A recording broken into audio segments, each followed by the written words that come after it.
Hello बच्चों, good morning. देखिए, आज हमारा टॉपिक है वो हाइजेनबर्ग का अनिश्चितता का सिद्धांत। हेडिंग डालिए, हाइजेनबर्ग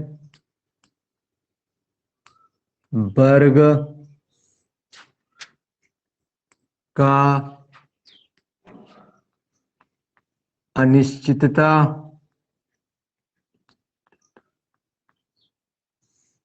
हाइजेनबर्ग का अनिश्चितता का सिद्धांत। आपकी ये हेडिंग है, डाल लीजिए इसको। हाइजेनबर्ग का अनिश्चितता का सिद्धांत।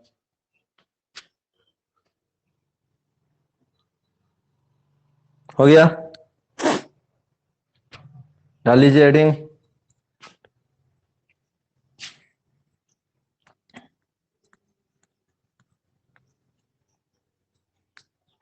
हाइजेनबर्ग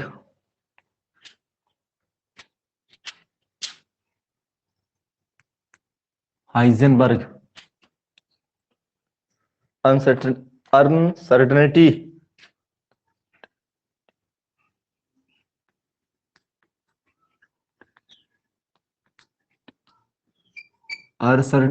अनसर्टेनिटी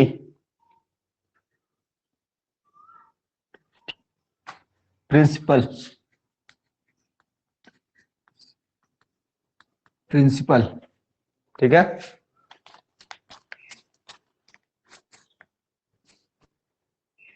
हो गया? हेडिंग पड़ गई?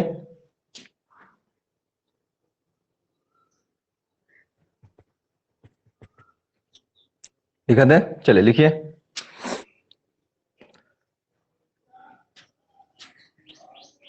ध्यान से देखिए,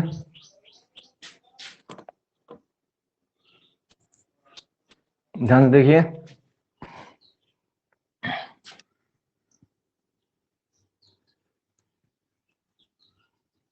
वर्नर हाइजेनबर्ग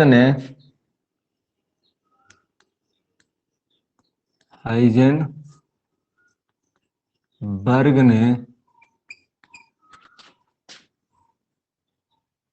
सन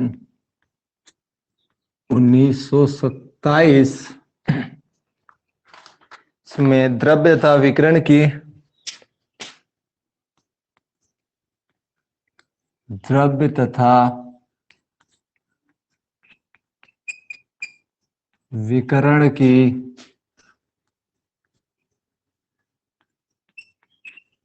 द्वितीय प्रकृति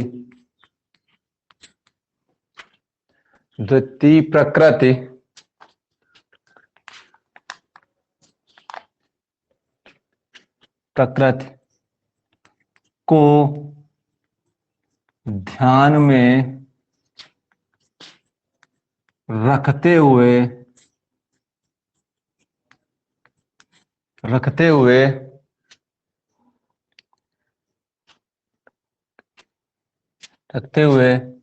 सूक्ष्म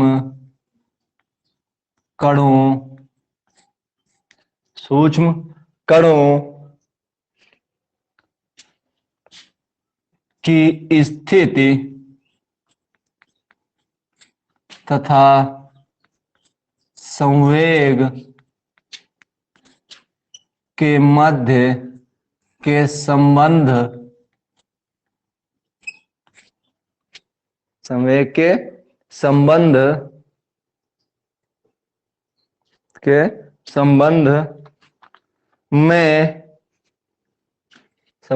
में एक नियम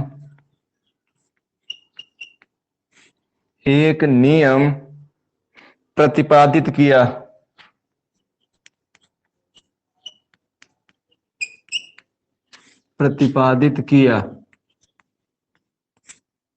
ठीक है, एक सिद्धांत है बेटा, सिद्धांत लिखना। एक सिद्धांत प्रतिपादित किया, एक सिद्धांत प्रतिपादित किया। इस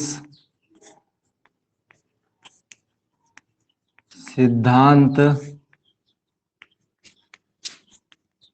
के अनुसार, इस सिद्धांत के अनुसार क्या है, देखिए इस सिद्धांत के अनुसार क्या है, ध्यान से देखिए, ध्यान समझ लीजिए बेटा, फिर मैं हम लोग आपको इसको समझाएंगे, ठीक है। पहले लिखने वाला काम हो जाए। ये जो मैं लिख रहा हूं, एक कामा के अंदर लिखना और नई लाइन से लिखना बेटा, क्योंकि ये डिफिनेशन है, हाइजेनबर्ग का अनिश्चितता का सिद्धांत की डिफिनेशन है, ठीक है। मतलब एक ये सिद्धांत बता रहा हूं मैं, सिद्धांत है किसी अत्यंत सूक्ष्म गतिशील कण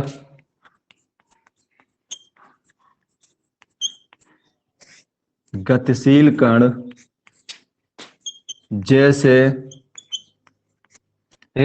जो गतिशील जो कण थे, जो पार्टिकल्स थे हमारे, वो कौन कौन से थे जिनकी हमने चर्चा की थी लेसन में, इलेक्ट्रॉन, प्रोटॉन, न्यूट्रॉन, ठीक है ना। ये सब सूक्ष्म पार्टिकल हैं और गतिशील भी है, ठीक। इलेक्ट्रॉन, प्रोटॉन, न्यूट्रॉन की स्थिति तथा संवेग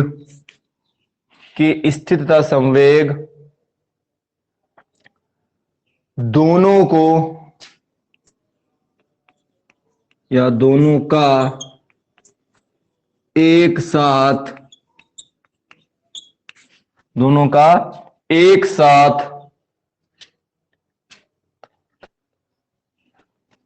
यथार्थ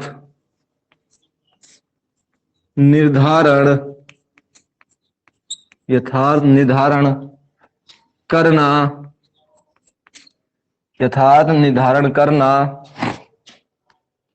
असंभव है।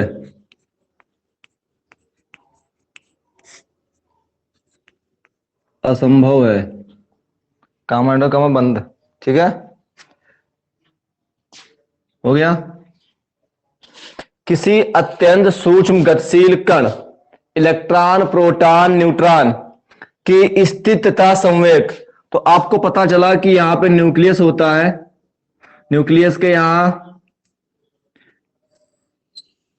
ऐसे कोष होते हैं जिनमें इलेक्ट्रॉन जो है तरंग के रूप में गति करता रहता है, ठीक है। तो इलेक्ट्रॉन वो कहां पे है, इसके लिए हम लोगों ने क्वांटम संख्याओं को पढ़ा।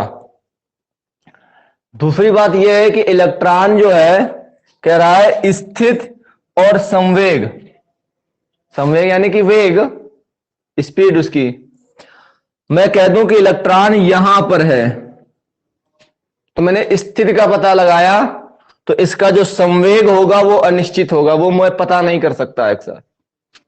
मतलब एक इलेक्ट्रॉन की अगर मैं स्थिति को पता करूंगा तो मुझसे संवेग अनिश्चित हो जाएगा। अगर मैंने संवेग को पकड़ लिया, संवेग कितना ज्ञात कर लिया, तो उसकी स्थिति अनिश्चित हो जाएगी। बात समझ में आई? ये कहते हैं कि हम एक पार्टिकल जो बहुत ही छोटा है, सूक्ष्म कण है और गतिशील है, उसकी जो स्थिति और संवेग है, दोनों को हम एक साथ यथार्थ निर्धारण नहीं कर सकते हैं। हम ये नहीं बता सकते कि ये इलेक्ट्रॉन यहां पर है और इसकी इतनी स्पीड है, हम एक साथ नहीं बता सकते। अगर हम उसकी इलेक्ट्रॉन की स्थिति का पता करना चाहते हैं तो उसकी जो संवेग जो उसका है वो हमसे अनिश्चित हो जाता है, वो छूट जाता है हमसे, वो नहीं निकलता है।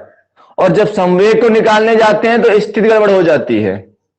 ये कह रहा है हाइजेनबर्ग की अनिश्चितता का सिद्धांत कि एक इलेक्ट्रॉन जो है या एक जो अत्यंत सूक्ष्म कण होता है जो गतिशील होता है, उसके लिए अगर मैं बात करूं तो स्थिति तथा संवेग दोनों एक साथ नहीं ज्ञात किए जा सकते, ऐसा हाइजेनबर्ग का कहना था। अब इनके सिद्धांत को गणितीय रूप में देखिए कैसे लिखते हैं, देखिए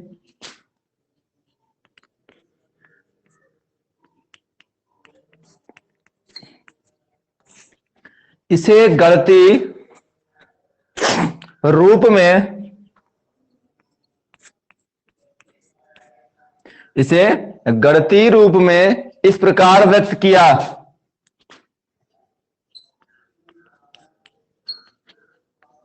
इस प्रकार व्यक्त किया इन्होंने, हाइजेनबर्ग ने क्या बताया वो देखिए, डेल्टा एक्स इंटू गुणा जो भी बनाना चाहो, डेल्टा पी, डेल्टा एक्स और डेल्टा पी ये स्थित है, ये उसकी स्थिति में अनिश्चितता है और ये संवेग में उसकी अनिश्चितता है। ये डेल्टा एक्स है जो बताता है उसकी स्थिति में क्या अनिश्चितता है, और ये डेल्टा पी है जो बताता है उसके संवेग में क्या अनिश्चितता है। ठीक है ना। इसका मान बड़ा या बराबर हो सकता है h/4 के। ठीक है, इसका जो मान है वो इससे जो है बड़ा या बराबर हो सकता है। ठीक है ना, कम नहीं हो सकता है, कम नहीं हो सकता है। क्लियर, क्लियर है ना। आगे देखिए, आपने P बराबर पढ़ा था mv, तो संवेग में जो अनिश्चितता है तो वो किस में होगी, वेग में। द्रव्यमान तो वही रहेगा, द्रव्यमान में तो कोई दिक्कत नहीं होगी भाई, इलेक्ट्रॉन है। अगर इलेक्ट्रॉन की मैं स्थिति पता करना जाऊंगा तब भी इलेक्ट्रॉन का द्रव्यमान वही रहेगा, अगर इलेक्ट्रॉन का मैं संवेग पता करने जाऊंगा तब भी इलेक्ट्रॉन का द्रव्यमान वही रहेगा। तो इलेक्ट्रॉन के द्रव्यमान में तो कोई चेंजिंग नहीं आ रही है, तो इसलिए अनिश्चितता जो होगी वो वेग में होगी। तो इसलिए जो है डेल्टा पी बराबर निकल के आया है एम डेल्टा वी। तो delta X into M delta V h/4 अगर ये जो, सॉरी ये x है बेटा, अगर मैं ये m जो है इधर बटे में ले आऊं तो हो जाएगा delta x into delta V h/4 clear है। तो इसके आधार पर मेरे पास में एक पॉइंट निकल के आया है जो मैं लिखूंगा अभी, थोड़ा मैं मिटा रहा हूं पर आपने ये नोट कर लिया होगा।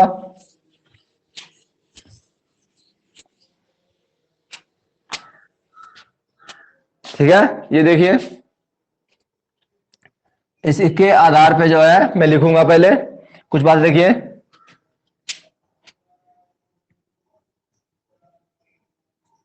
किसी अत्यंत, अगर आप चाहें तो ये भी लिख सकते हैं, परिभाषा ये भी बेटा है हाइजेनबर्ग के अनिश्चितता की सिद्धांत।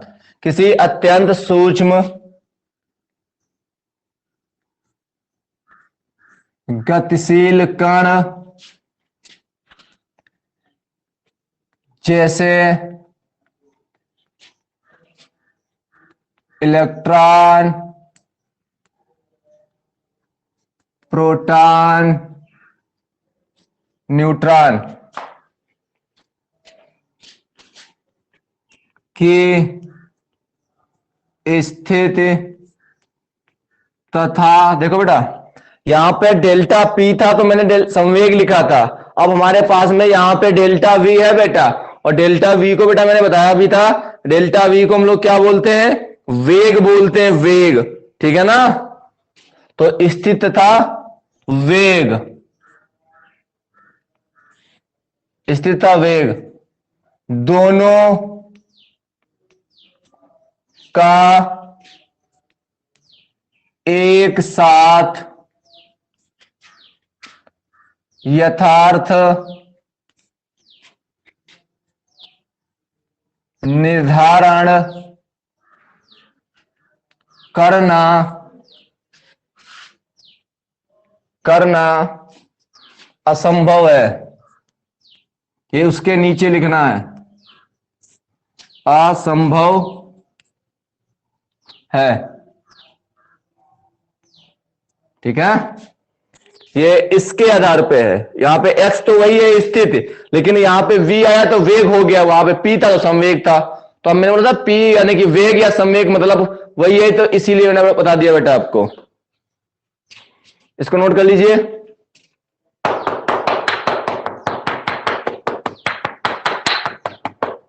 जल्दी से।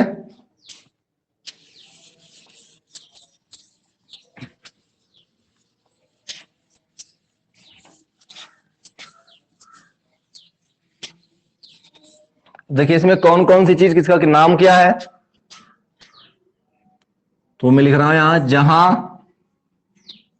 डेल्टा एक्स, आपने कहा डेल्टा एक्स था हमारे पास में, तो डेल्टा एक्स बेटा हमारे पास में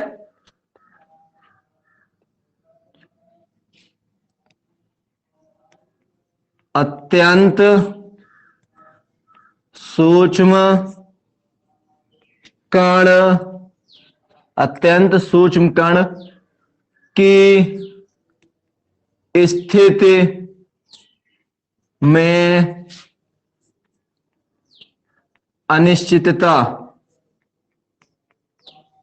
यह है अत्यंत सूक्ष्म कण की स्थिति में अनिश्चितता है। जो डेल्टा पी था अत्यंत सूक्ष्म कण के संवेग में अनिश्चितता है।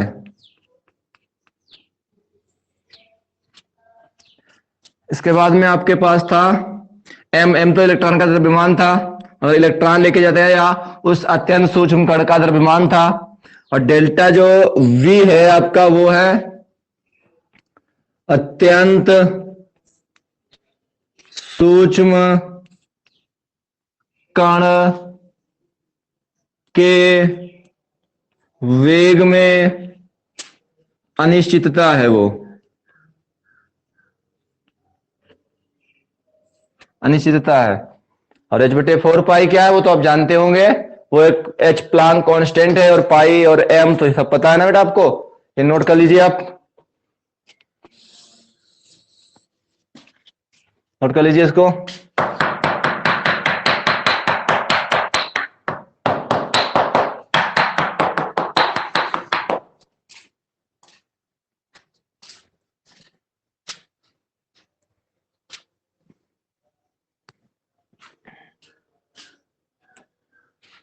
हो गया।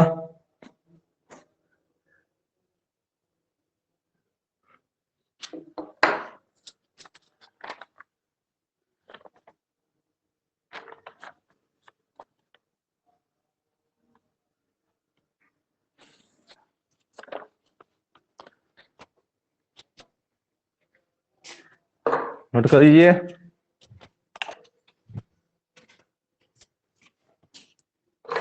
हो गया, हो गया, मिटा दें, हो गया ना।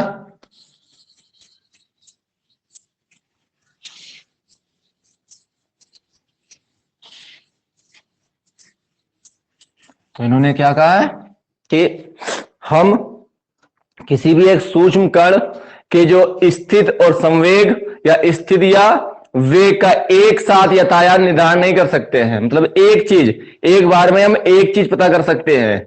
अब चाहे संवेग पता करवा लो और चाहे वेग पता करवा लो, ठीक है ना। अब हम दूसरी चीज पता नहीं कर सकते हैं, ठीक है ना।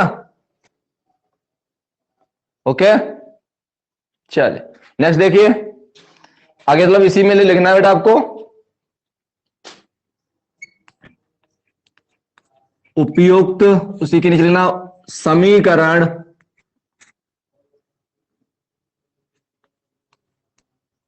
उपयुक्त समीकरण में चिन्ह जो बेटा है बड़ा है बराबर, दर्शाता है कि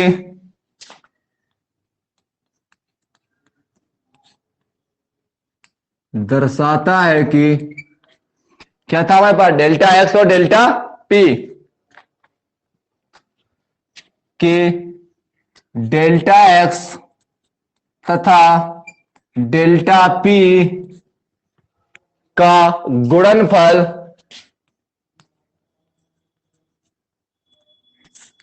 उनके बीच में इनटू का निशान था, गुणा का निशान था ना, तो इसलिए मतलब गुणनफल h/4 से अधिक या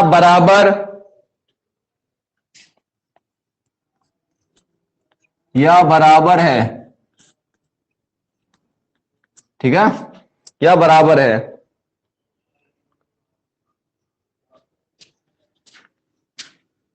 इसका मान कभी भी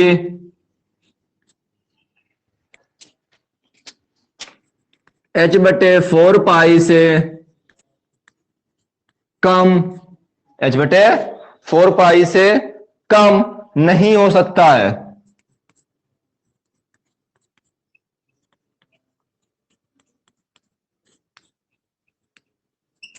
ठीक है ना, h/4 से कम नहीं होगा, मैं आपको स्टार्ट में ही बता दिया था।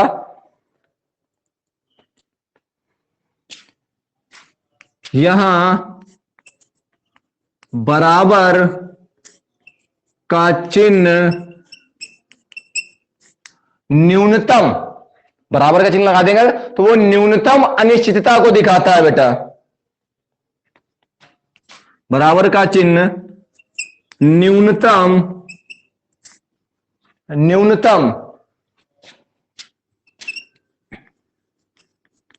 अनिश्चितता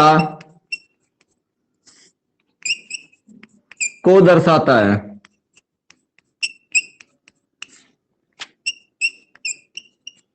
जो है न्यूनतम अनिश्चितता को दर्शाता है, इसीलिए जो बेटा है हम लोग वहां बराबर को निशान नहीं लगाते हैं।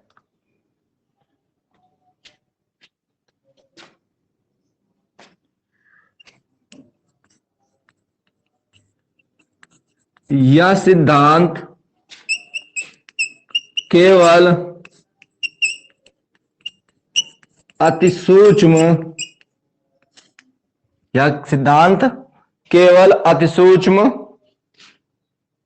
कणों पर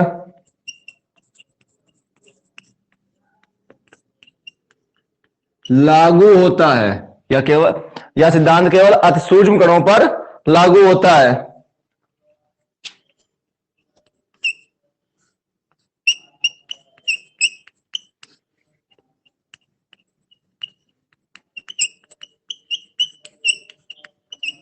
बड़े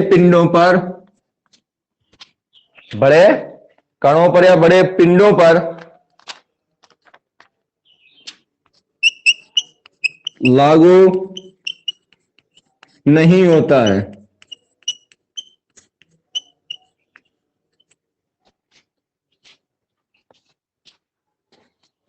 नोट कर लीजिए इसको।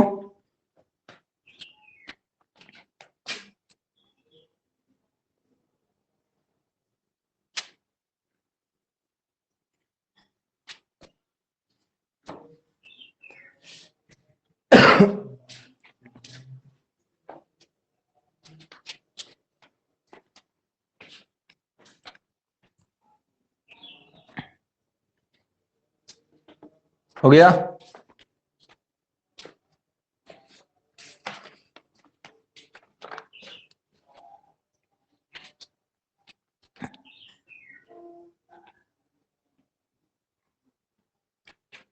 याद है?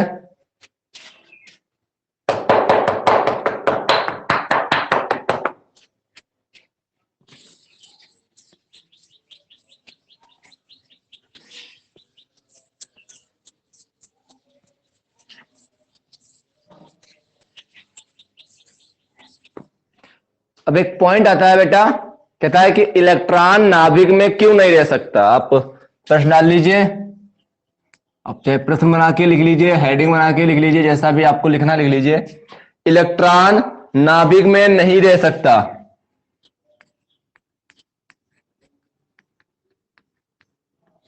इलेक्ट्रॉन नाभिक में नहीं रह सकता है। क्यों? इसका जवाब देना है। इलेक्ट्रॉन नाभिक में क्यों नहीं रह सकता है?